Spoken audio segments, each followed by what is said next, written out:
The world of Riot MMO is already done. Here, let's watch this video. Riot's MMO video. I said I was gonna watch this after the Wintergrass testing. Let's do it. This is actually really cool. I didn't know any of this. I didn't realize that League had such a strong foundation.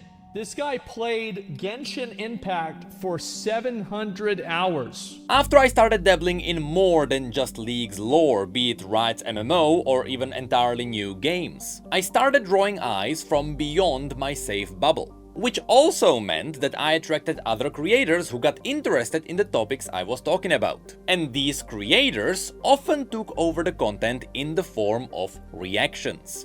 The concept is simple: a fellow creator takes your video and reacts to it, because their viewers are interested in seeing their opinion on it. But oftentimes, this is followed by a bit of a shadow. There are those who believe that this form of content might actually be harming the original creators. After all, the reactions are taking all the hard work from the original creator, and they are profiting off of it by simply watching it. Oftentimes, you might hear the word content leech connected to this. On top of that, people simply argue that the reactions are taking away views from the original videos. But there are also others who believe that this is totally fine and that reactions are transformative. Up until a few months ago, I was indifferent on this topic.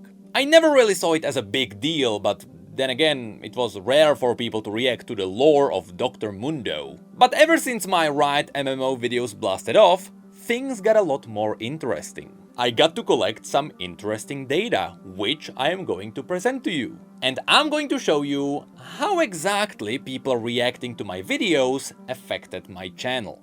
So, let's get on it. I swear it's not a bait to put Asmongold in the thumbnail. Truth be told, there were times when I knew that people would react to my videos, so I altered the content to give people more entertainment for the reactions. Be it the easiest joke of my life about Nintendo 64 controllers, you have no idea what the universe is about, but you like MMOs, your hairline is receding, and you have a crippling fear of Nintendo 64 controllers. Or joking about people passing out. So reactions is something you can definitely play into if you do enough market research, and you know what kind of audience you are going to attract. For example, I saw Asmongold reacting to a video where people discussed Riot's MMO. In that video, they were just talking about tweets, and yet this was enough to make him react to it. Which made me realize, we actually know a lot more about the MMO than just some tweets. So I went and made that massive video with the assumption that it would be picked up outside of just League of Legends. Which is exactly what happened. And soon the video spread rapidly. Which is cool, because while the video is masked as me talking about Riot's MMO, what I actually did was teach people the lore of League of Legends against their will. But the question now is it worth it? Is it even beneficial to have people reacting to your videos? Or will it harm your channel? In my case, the numbers revealed a really interesting fact relating to ratios. No, not that kind. After I released my first Riot MMO video, it decently quickly hit 1 million views, after which it stopped and then it slowly crept up close to 2 millions. And during that initial burst of views, as other people reacted to it, the viewer ratios stayed consistent. For example, Soda Poppin's reaction got about 50% of the original video. This became true for both the first video and the second video. S-Fan stayed consistently around 17%, and Asmongold stayed slightly below 3 times the original views, because that's just the kind of content he does. But these ratios also stayed the same when I was talking about Ghostcrawler leaving. No matter the success of the original video, the reactions always stayed consistent with the ratios relating to their own audiences. This taught me that, at least in my case, there was no way the reactions could be taking views from me. Because if this was the case, if the reactions were taking views from me, then after the new audience learned about my videos, and if you mirror that after my audience learned about the reactions, then over time, as I released more videos, people would have to avoid my videos and wait for the reactions to come out. Or in other words, my views would have to go down and the other views would have to go up. But that didn't happen, there was no funneling of viewers and everything stayed the same. And that's for a very obvious reason. The viewers watch people reacting for the person who's reacting, not for the original video. They may be interested in the topics, that's why sometimes better topics drive more views, but they mostly still don't care about the individual videos. With that said, sometimes the viewers care about the original video. And when that overlap happens, that's when you get people mad that you are constantly pausing the videos. So let's not say that it never happens. It's just that most of the time, the viewers are watching the person, not the video. And in most cases, without that person, they wouldn't even know that video existed. To put it differently, if I release a video that presents information about a video game, either people decide to watch it because they are interested in the information, or they wait and watch it for the reaction because they are interested in that reaction, not necessarily the raw information. In this case, I wouldn't be losing viewers because those viewers were not likely to watch my video in the first place. The cases where people are interested in the original video and they still wait for the reactions are very rare. And it only ever happens if the audience of the original video and of the reaction dip into each other. In that case, people just watch their preferred creator. And this was later proven to me when people watched my videos that didn't do well. A perfect example is my quick rant about Genshin's updates. This was a quick experimental video that didn't do that well, and it dropped to around 50k views. But still, some people reacted to it, and instead of staying in their ratios, they got double the original views, because while my audience wasn't really interested in that video, their audience is in a whole separate bubble. And on that video specifically, it happened for both an audience that is close to that topic and even for a much broader audience. So even though my weird video didn't do that well, others made it work. And this even worked on my latest MMO video about mounts, which also didn't do that well compared to the others. But other creators still made it work on a really big scale. So it seems like it is harder to make an example where people are just blatantly stealing views. Even in the scenario where the video is just bad and people are watching it because it's bad and they wanna make fun of it, well, people still wouldn't normally watch it because the video is bad. At least that's until the video gets outrageous.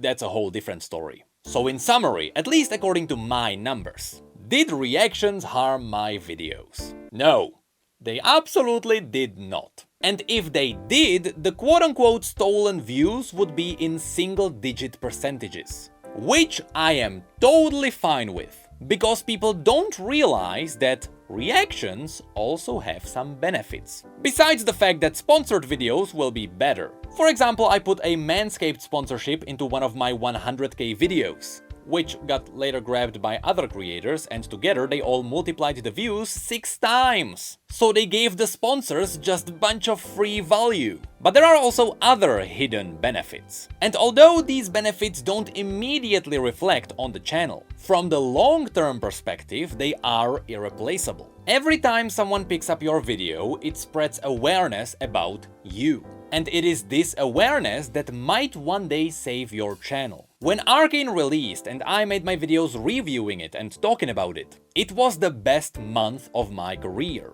A big reason why this was the case is because Arcane dipped beyond just the normal League of Legends audience. It was very much a show that hit the mass audiences. But another big reason why those videos were successful was that people already knew me and they knew that I knew what I was talking about. Because YouTube might have recommended them one of my previous videos. This immediately gave the video more authenticity. In a similar way, when you make content and that content then spreads into other audiences, in this case through reactions, you will have more people who know about your existence. And as long as they remember you, the next time they pop up in your recommendations, they will be more likely to consume your content. I can give you a great example of a time this happened to me when I was watching someone. Some time ago, Canon had the interview with Ghostcrawler where they talked about Riot's MMO. That was the first time I saw Canon. After this, months passed and I dipped into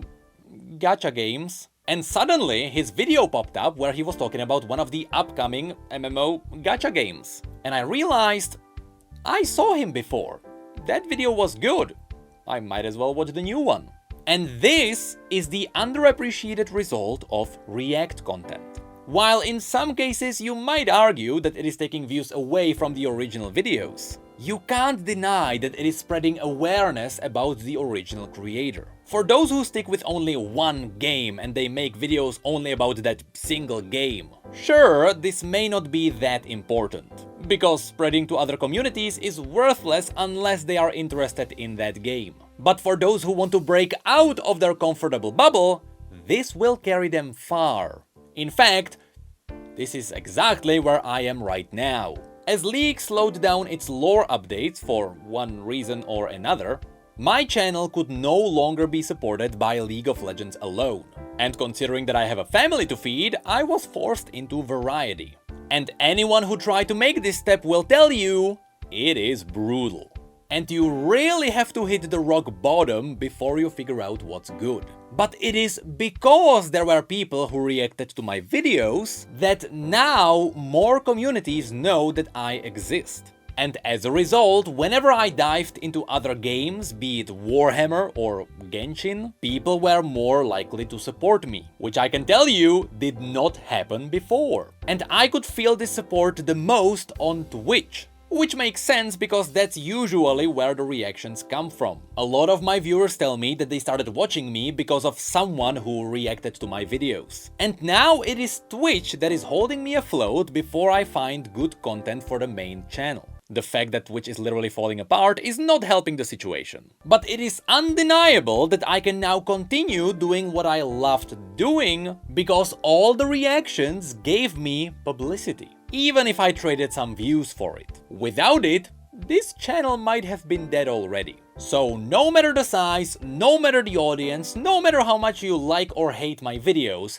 I appreciate all the reactions. And stay assured, I will always welcome them.